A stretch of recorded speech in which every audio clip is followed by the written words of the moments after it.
Hello and welcome to episode 3 of the Blues Focus podcast, airing weekly on YouTube and all good podcast channels, including Spotify and Apple Music. I'm Kieran, I'll be your host for this episode, and joining me this week I've got Elliot, and we're going to get straight into it. Two controversial and opinionated matches from the last week, Huddersfield and Fulham. Elliot, what were your opinions on the Huddersfield game? Am I allowed to swear? What was my opinion on the Huddersfield game? It was just a typical home performance this season, I think. I kind of looked at the fixtures before football sort of resumed after lockdown, and I kind of looked at them and I thought, Hull, Huddersfield, yeah, there's 2 games there. We'll probably get some points, ease our way out of possible trouble at the end of the season, and we'll have a nice end to the season. And I thought, no, this is Birmingham City. That's not going to happen at all, is it? What are we looking at? Joint worst home form in the league this season. The only statistic that's keeping us from being the worst home side in the Championship is the fact we've scored about, I think, 2 or 3 goals more than Hull. So I could see it coming, to be honest. But it was a little bit depressing, wasn't it? Yeah, I mean, following on from the Hull disappointment on Saturday as well, definitely. When you think that it happens every time as Blues, you come up against the most out-of-form team in the country, and they always, Wigan was the time before that, beat us 1-0 on, is it New Year's Day, I think it was? I think it was 3-2, wasn't it? 3-1? Yeah, it was quite a bad one. Always struggle at home against these sides, and I don't think it helped. We didn't have a crowd, but we just completely collapsed. The players were, dare I say, spineless. I think you've got to start with how we've played at home all season. I think, like you just alluded to earlier there with the Wigan game, that game was coming. That result was coming when we played QPR at home and we lost, I think, 2-0, and I think we registered 1 shot maybe on target all game. And you think, as a home side, we should not be playing like that. If we were at QPR, we would be coming under some huge pressure at some point in the game. But we for some reason, are unable to do that. And I've had a look through a lot of our home performances and just statistically how we've got on. And I think if you have a little browse through just very quickly, the games where we've struggled at home tend to have been the games where we've had most possession. We're not a very good side with the ball. And a lot of sides know that. They come to St Andrews and they just say, have the ball and try and break us down. And when you can't break us down and you've come forward, we'll just counter-attack on you. And for some reason, the QPR game was a perfect example. I think both goals were counter-attack goals. I think one of their players ran 60 yards and none of our players could catch him. Even the Millwall game where we drew 1-1, again, counter-attack goal. I think it's either usually from one of our corners or if Montero's crossed the ball into the box. We always seem to get done on a counter-attack and a possible goal. I think Pep has just been very naive tactically this season at home. I think you're completely right in saying that clubs know what we're about. You look at the results we pick up away from home compared to at home, and it just goes to show that we do not know how to take the game to another team. We can't do it. We're counter-attack. We have been for years. We was under Monk. We was under Rowett. You look at the managers who've tried to change that in the past few years. Zola failed. Pep Clotet failed. We don't have the squad. We don't have the talent in there to do that. And the talent we did have decided after a few games that he didn't want to be here in Villalba, because the only game you could say we played at home this season and really stamped an authority on it and looked like a good footballing side was Middlesbrough. And even then we nearly balls that up. Yeah.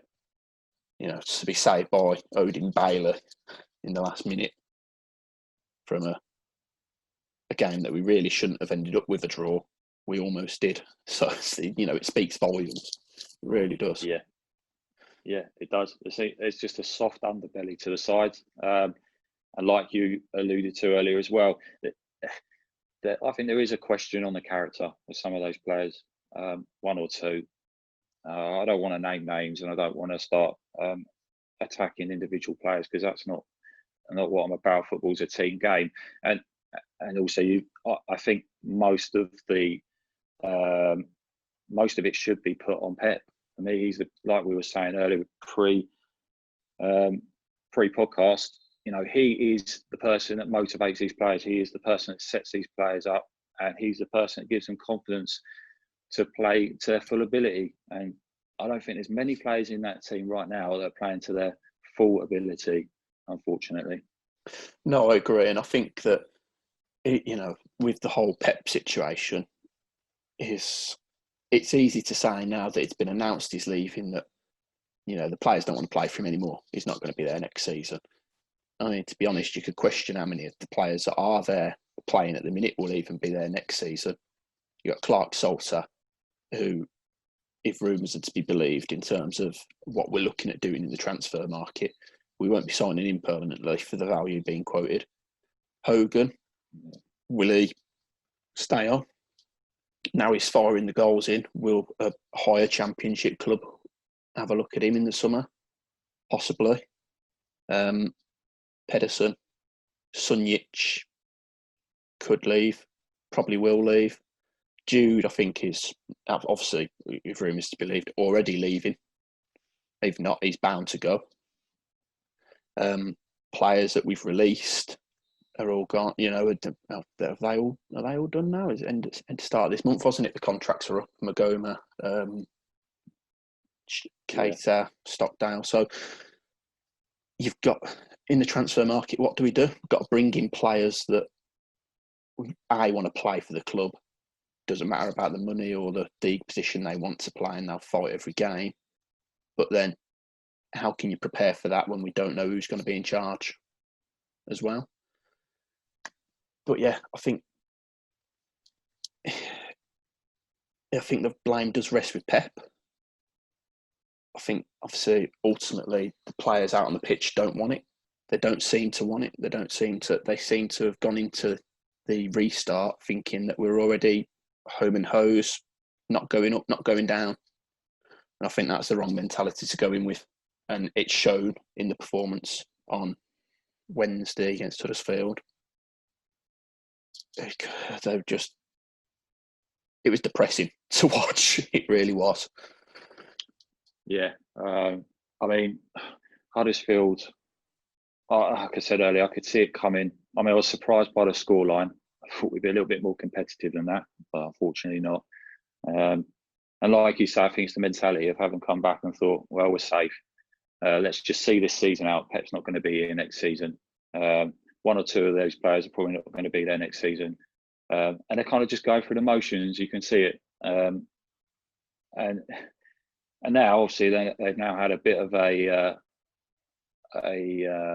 reality check, shall we say, that we do have to pick up some points now, because we can't, like we said earlier, rely on Wigan getting their 12-point deduction. Although it looks certain, we know what the EFL are like, and if they've got any, if they do appeal it, although I'm sure they can't appeal it, they have to have the deduction first. We could be in for a very nervy last day. Again, I mean, we're always used to these situations, but is it only one season in the past 5 or 6 where we haven't gone into the last day battling relegation in one form or another? And again, this season, like you just said, we could be in for a nervous last day. Derby, the team we play last day, fighting for a playoff spot. We could get torn to shreds in that game. I think, Derby are the most informed team in the league right now. I don't fancy having to get anything on the last day to secure survival. I'm amazed that it's got to this point, and the club have. A lot of people have said on Twitter, and I agree, they have managed this extremely poorly, and it's no surprise. that it was leaked that Pep was going to go, and we're in this situation, to be honest. Yeah, I think, like you say, people on Twitter and they've got the right idea. Is it can't help, and if the plan was, like you said pre-podcast, was for Clotet to go at the end of this season, why not do it in the restart if that was the plan, and let the squad and the club move into the restart with an idea of who's going to be in charge going forward, whether that's an appointment till the end of this, at the end of the season, and give the players something different, a new manager to kind of impress. Whereas I think with Clotet now being in till the end of the year, the timing was wrong. I think even just the announcement, the fact that it was a mutual decision, Clotet's gone to the board and says, I want to do this. Why have we decided to keep him on? If that's the case, okay, you know where the door is now. Is my opinion. We should have let him go there and then. If you want to find something elsewhere, then you're not the man to take us through the last 9 games when we're not entirely safe. And I think that's reflected on the pitch at the minute. Yeah, it's a mess. Let me just go and sort these blinds out. Sorry. No problem. Yeah. It's a mess. I mean, we could talk about it all night. I think, like we say, the club's managed it poorly. I think they live in dreamland if they think that, they're going to have Houghton and Joe Kanovich lining up to take the job, at the resumption of the season. I think realistically, that's probably not going to happen. And now we're in a situation where people are now calling for Pep to go, give the job to the assistants to take us through the last few games. But yeah, moving on to, what was it, Saturday, Fulham. I thought the first half performance was really good. Obviously, could have scored 1 or 2 goals. Are unfortunate, but I think in the end they got what they deserved. Really, 22% possession. I think they attempted 200 passes all match. I mean, it's pretty pitiful, to be honest. And again, I was saying to someone the other day, we're just not able to compete we're just not able to compete at a good level in this division at the moment, and haven't been able to for a few seasons. It's ridiculous that we're going into games. I think it was, what was it, the first game of the season at Brentford? I think we had about 21% possession. I think it was. We had 1 shot on target, 1 shot on goal when it went in, and it was a header from outside the box as well. Yeah, you're never going to see another goal like that. And I think Brentford hit the post or the woodwork twice before that goal. And I thought after that game, yeah, okay, we're 3 points better off than Brentford. But I know which side's going to be near the bottom and which side's going to be near the top after that match. Yeah. And although they won, I thought it's going to be another one of these seasons. And it has been. Well, we were saying pre-podcast, wasn't we, that, we touched on it earlier. We don't know how to take a game to a team. We've always been a counter-attacking side. We soak up the pressure. We rely on the likes of, last year it was Che Adams, wasn't it? But a player with a bit of pace and a bit of something about them to drag us out of the muck 9 games out of 10. But when you watch us against Fulham on Saturday and you see that we're doing what we used to doing and still not getting anything from it, I think that speaks volumes about what is going on at the minute, because usually you'd see us take at least a point from that Fulham game. But I think, like you say, first half we were fantastic. Not fantastic, but we put a shift in. We had a few chances and we created something. And Fulham, I think, would have had the more difficult. Scott Parker would have had a more difficult half-time team talk than Pep would have, because we was taking the game to them a little bit in terms of what we created. But second half, it was so different to what we saw, and I don't understand how we change from first half to second half like that so often under Pep. So often it's I happened don't a lot this quite. season, hasn't it? Yeah, it's concerning to think that in the space of, you're going for a half-time orange and they come out completely different players. It's concerning. It really is, because I don't understand what is going on for it to change so easily. There's been games in the season where we've gone in not half-time, same as Fulham. On Saturday, all we're lacking is that goal. Yeah. And we come out in the second half, and I don't know, do they get stage fright? Do they go out and it's almost like they now expect something to go wrong? I just don't understand the mentality, because for a lot of the season, particularly sort of midway through the season, Pep came across as a coach that was willing to take a gamble. We saw 5-4 against Leeds and 3-2 against West Brom. He wasn't. It felt he was throwing on like for like substitutions. He wasn't throwing on 6 defenders at the end of a game to try and hold on. We were trying to win a game of football, and I actually respected that. I mean, I've never been so heartbroken in all my life after we lost that Leeds game. It was unbelievable. But he gave it a go. And we saw some really good attacking football that day. But then to see what I saw Saturday, I just thought, what is it you are trying to achieve? It just comes across as a desperate coach right now, desperate person. And I think, sorry to interrupt a bit, but before I forget, while you say that, if you've got a manager throwing on 2 extra defenders going into the last 20-25 minutes, does that not show that he wasn't the right man to take us into the running if we're looking over our shoulders? Because that, to me, like you say, we've gone from actively trying to win games, whether or not we're the better team, we've gone for it. Leeds and West Brom, the prime examples. Again, we're nowhere near their quality, nowhere near. The league shows that, but we run them all the way because we went for it and we had a bit of attitude and a bit of desire to get something. Whereas now, he's playing for a point. He's actively playing for a point in a game where, and like you said, we got what we deserve. But if we're going and playing for points against everyone now, and we're going to get our just desserts in most of the games, surely he's not the person who should be in this position with 7-8 games left. No, I don't think he should be. I think as soon as it was leaked, there should have been an announcement and he should have left.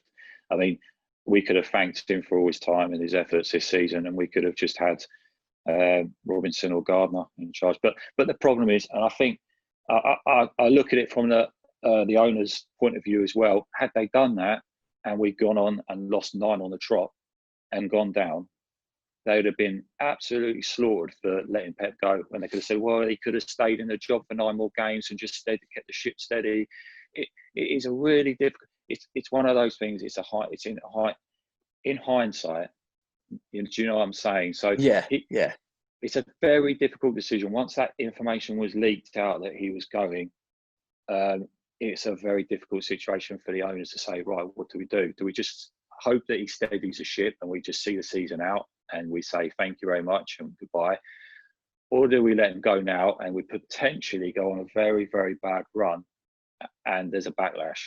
It's a very difficult. Unfortunately, he stayed and we've gone on a very bad run, or we've been very poor. Well, it's interesting you say that, because, and it's not often I'll defend the board, because I don't think I've got one positive thing really to say about them. But that situation, as you say, as you explain, that is really a lose-lose situation for them, because you keep Pep on. If we're struggling, so the question marks are, why didn't he go when it was leaked? Why didn't we just say, right, enough's enough, we're going to bite the bullet then? That's that.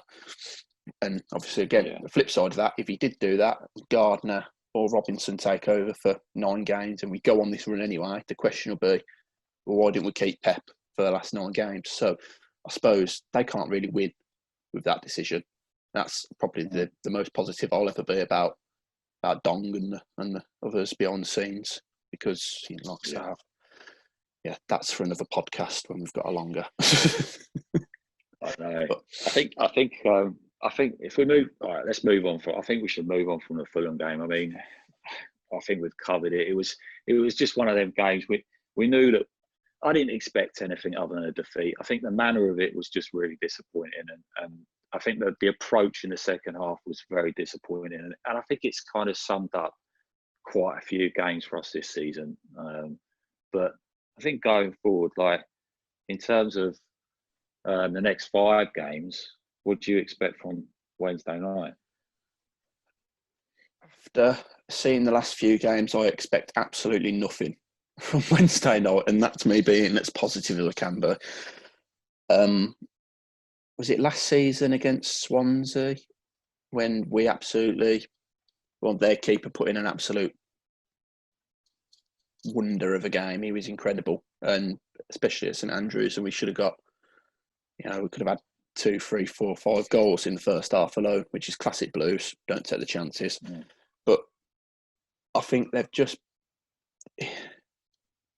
they've gone about the restart the right way. They've not let the lack of a crowd or anything like that affect them. Same lineup as it was before, and same style of play, same message to the players. You can see that when they play, go out there, enjoy yourself, knock it around. And when you've got a player like Brewster up top, who's proved already he can score goals in the Championship, you've always got a chance of winning the games. Whereas us, I just feel like we still lack an identity this season. We wanted to play. We bought Klopp into transition to some fancy football. We tried it for a game or two. We thought this isn't working out. We'll go back to long ball again with Juki as the target, and that's not worked either.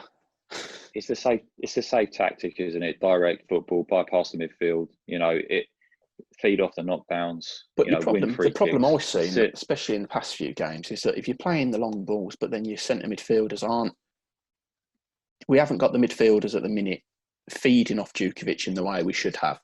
When you're playing, Sunjic and Keith together in the middle, that's great away at Fulham, for example, because they can sit in there. You can let your wingers and your forwards bomb on, but they're not going to feed off the knock-ons, and especially at home, you need someone like Crowley in the middle. If you played in behind Juki, being in and around the areas where them flip downs are going to get, but to rely on Hogan to be in 3 or 4 different positions all at once in case anticipating, it doesn't work the same way as when we had Chai last season.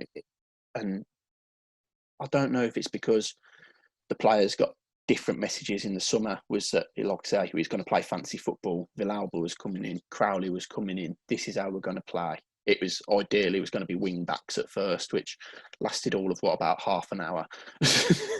And back to the direct ball. But the whole dynamic of the squad had already changed at this point. The people who we had, the numbers that we had, Montero. The idea was to play this expansive football, and now we've gone back to how we were, and it doesn't seem we have the right idea. So pitting us against Swansea, who know exactly what they're about, and they're still chasing the playoffs, I don't have a good feeling. But what about you? Yeah, I think I completely know where you're coming from. Like, I think we're at the drawing board, aren't we, again? And I think we've been at the drawing board probably since Christmas, probably turn of the year. And it, like you say, pre-season it was 5 at the back. It seemed like he wanted to copy the Wolves and the Sheffield United model. That lasted about 5 or 6 games. I think it was just after the Barnsley win, or I think we went to Swansea and got hammered 3-0. Yeah. I think they quickly dropped that. Those early away games were embarrassing, but we won't touch on those anymore. No. And I think, and then I think, and I think the recruitment's not worked this season. The recruitment's obviously not worked. There's been 1 or 2 players that have been okay. Hogan's been an absolute saviour for us since January. But, in terms of some of the Spanish players that he's brought in, they've been an absolute flop. And I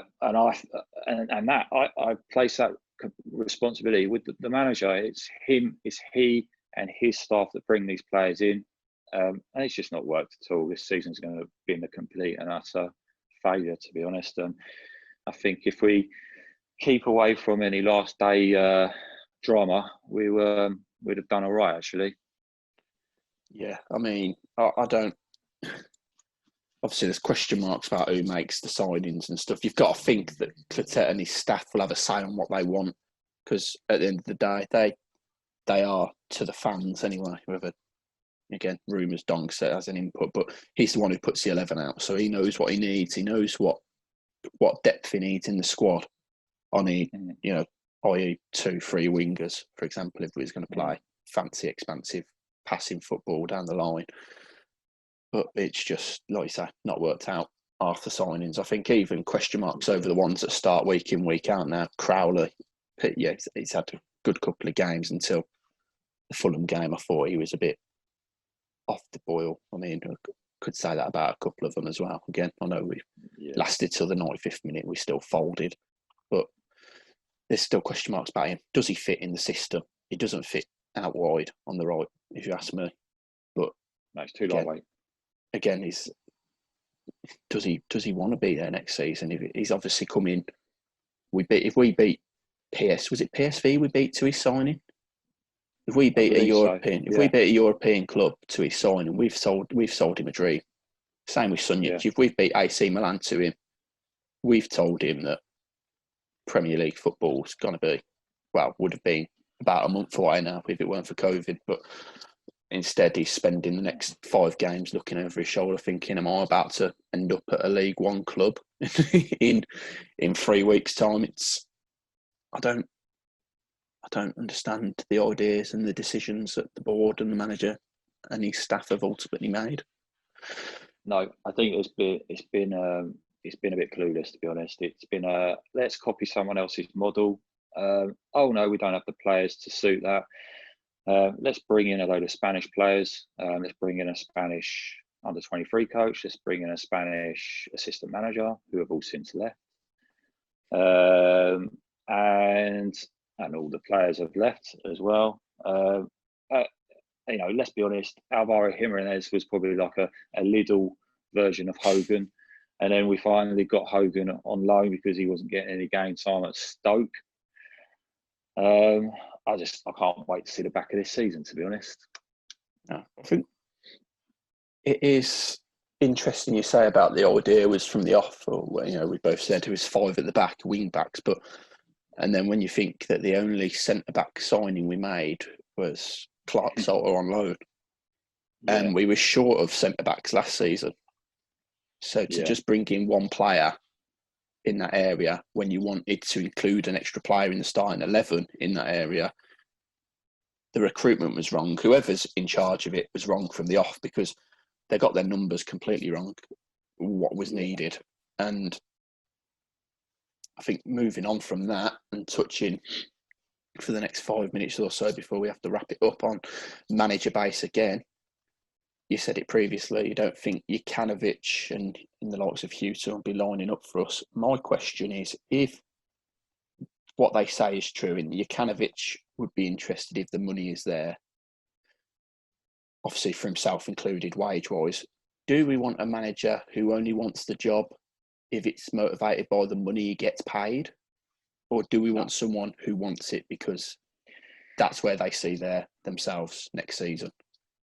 I mean, yeah, exactly. I think if we haven't got a squad for a Jukanovic. There's no point getting a Jukanovic in and paying $2 million a year with the squad that we have and the amount of rebuilding that we need to do. We need a coach that's going to come in and develop the players that we've got, develop the younger players that we've got, create a few more pathways from the under-23 development team into the first team. And we need him to develop some of the players we've actually brought in that have got potential, like we touched on, Dan Crowley, Sunjic, still really to sort of, persuade me that he is a decent footballer. He's had some good games, but anyway, yeah. So, I mean, maybe at the moment we're probably looking at a manager that's potentially still in a job. So obviously there won't be an announcement now for another 3 or 4 weeks until everything's wrapped up. We could be looking at Lee Bowyer. I do believe that he is open to coming. I know he's probably not. He's not their first choice. And then obviously the intriguing news the other day: Lee Johnson's been relieved of his duties at Bristol City, and the fan base is divided on him. I've seen on Twitter. What do you think? I'm for it. I think I've seen a football that Bristol City have played firsthand, and I've seen them tear us apart. And they've got no better players than we have. And some of the players that he's brought through and improved, and they've sold on. They've got 25 million, I think, for Webster. Doesn't get a look in at the moment at Brighton. I think they've got over 10 million for Josh Brownhill, who went to Burnley. There's another player, Aidan Flint, Joe Bryan. Well, we spent months chasing Flint. Yeah, exactly. And they've got big money for these players. And these are players that he's brought on and made a lot better. And they seem to have a system. They seem to have a philosophy and a way of playing football. It's something that we've not had. Well, I can't remember the last time we had a philosophy and a way of playing. I think it's interesting to say that he's got a philosophy, and obviously the idea was Pep had a similar philosophy to what Johnson does. We've said it numerous times in the past on this podcast. Attractive football, as they call it. But for me, I can't help but think that we're always better off. It doesn't matter what the football looks like, the possession, the stats at the end of it. What matters is that the scoreline's in your favour, and we've always been better with a manager who just goes out, gives the player the idea, this is your defensive duty, this is what you do. This is your attacking duty, this is what you do. Win it however you see fit. If it's direct football, if it's whatever suits us. I think the last time we had an absolute philosophy was probably with what Rowett was doing. Probably. Yeah, I agree. Yeah. I think, he came in and steadied the ship after we got annihilated by Bournemouth. And ever since then, you've seen he slowly developed it to how he wanted, and you're seeing that at Millwall now. They pick up the results. I think Monk had the start of a philosophy, but I don't think he was ever really going to be in it for the long run. So, that was wasted. I think now I'd be for Johnson, personally. I don't really like the bloke, if I'm honest. I don't know what it is that I don't like about him, but there's something about him that I've never liked. But you can't deny that he knows, like you say, Bristol City are no better than us. We've shown that when we went and turned them over in was it February time, I think. Yeah.